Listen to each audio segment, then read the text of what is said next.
ಇನ್ನು ಸೂರ್ಯ ಚಂದ್ರರು ಇರೋದು ಎಷ್ಟು ಸತ್ಯನೋ ವಿಜೇಂದ್ರ ಅವರು ಪಕ್ಷದ ರಾಜ್ಯಾಧ್ಯಕ್ಷರಾಗಿ ಮುಂದುವರಿಯೋದು ಕೂಡ ಅಷ್ಟೇ ಸತ್ಯ. ಯಾರು ಹೇಳಿರೋದು ಹಿಂಗಂತ? ಅವರ ಪರ ಇರ್ತಕ್ಕಂಥ ರೇಣುಕಾಚಾರ್ಯ.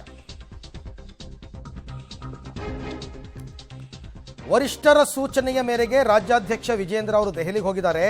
ವಿಜೇಂದ್ರ ರಾಜ್ಯಾಧ್ಯಕ್ಷರಾಗ್ತಾರೆ, ಅದು ಸತ್ಯ. ಏನೇ ದುಷ್ಟಶಕ್ತಿಗಳವ್ರನ್ನ ಕೆಳಗಿಳಿಸೋದಕ್ಕೆ ಸಾಧ್ಯ ಇಲ್ಲ.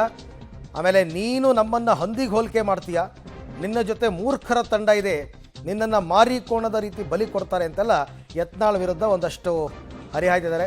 ದಾವಣಗೆರೆಯಲ್ಲಿ 2 ಹಂದಿಗಳಿವೆ ಅಂತ ಯತ್ನಾಳ್ ಬೈದಿದ್ರು. ಅದಕ್ಕೆ ಈಗ ಅವ್ರಿಗೂ ಟಾಂಗ್ ಕೊಟ್ಟಿದ್ದಾರೆ.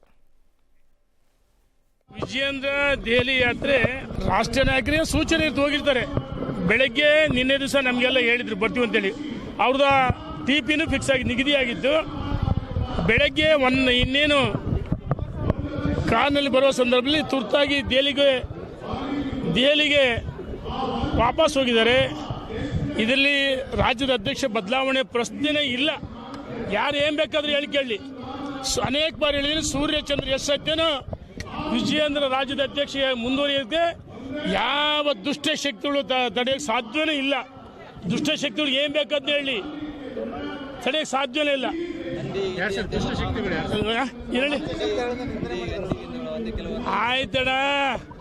ಆ ಮಹಾನುಭಾವನಿಗೆ ನನಗೆ ಕೆಲವೊಂದು ಬಹಿರಂಗ ಪ್ರಶ್ನೆ ಕೇಳ್ತೀನಿ. ನೋಡಿ, ಒಂದು ನಿಮಿಷ. ಈಗ ಅವ್ರೇನು ಸನ್ಮಾನ ಇರೋದಲ್ಲ.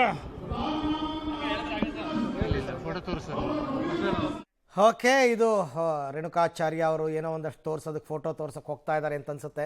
ಯತ್ನಾಳ್ ಅವರು ದಾವಣಗೆರೆಯಲ್ಲಿರೋ 2 ಹಂದಿಗಳ ಬಗ್ಗೆ ನಾನು ಮಾತಾಡಲ್ಲ ಅಂದಿದ್ರು. ನಮ್ಮನ್ನು ಹಂದಿ ಅಂತೀಯಾ, ಇದೇನೋ ಫೋಟೋಗಳು, ಅದೇನೋ ಅವ್ರದ್ದೇನೋ ಒಂದಷ್ಟು ಫೋಟೋಸ್ಗಳನ್ನ ಇಟ್ಕೊಂಡಿದ್ದಾರೆ, ಅದನ್ನು ತೋರಿಸ್ತಾ ಇದ್ದಾರೆ. ಇದಕ್ಕೆಲ್ಲ ಉತ್ತರ ಕೊಡೋ ಮೊದಲು ದುಷ್ಟಶಕ್ತಿಗಳು ನೀವೆಲ್ಲ ಅಂತೆಲ್ಲ ಒಂದಷ್ಟು ಮಾತಾಡಿದ್ದಾರೆ.